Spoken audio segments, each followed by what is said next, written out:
کیا ایسا مسلمان جو ایسی دکان پر کام کرتا ہو جہاں شراب وغیرہ بھی فروخت ہوتی ہے، تو کیا اس کی دعوت قبول کرنا اور کھانا جائز ہے؟ دیکھیں اصل میں فقہی مسئلہ تو یہ ہے کہ اگر حلال اور حرام کی آمدنی مخلوط ہو، مکس ہے وہ،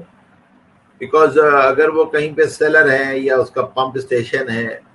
تو میجورٹی تو چیزیں حلال ہیں. ہاں اس نے ہو سکتا ہے وہاں پہ لکر بھی ہو اور اس کو بھی وہ بیچ رہا ہے تو اس حد تک وہ حرام ہوگا. یا یہ کہ ایک آدمی سیل مین ہے تو اب وہ بعض دفعہ سیل مین ایسے ہوتے ہیں کہ ہم ان کو بتا دیتے ہیں تو وہ لوگ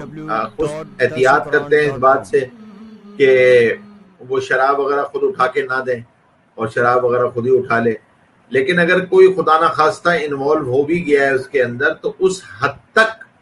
کی آمدنی کو حرام کہا جائے گا نا، باقی تو آمدنی حلال ہے. تو جہاں مکس ہے، مخلوط ہے اور غالب حلال ہے تو وہاں پہ حلال ہی سمجھا جائے گا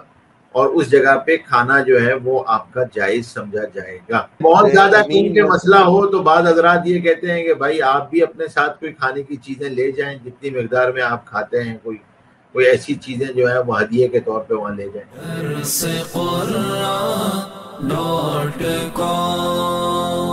www.darsequran.com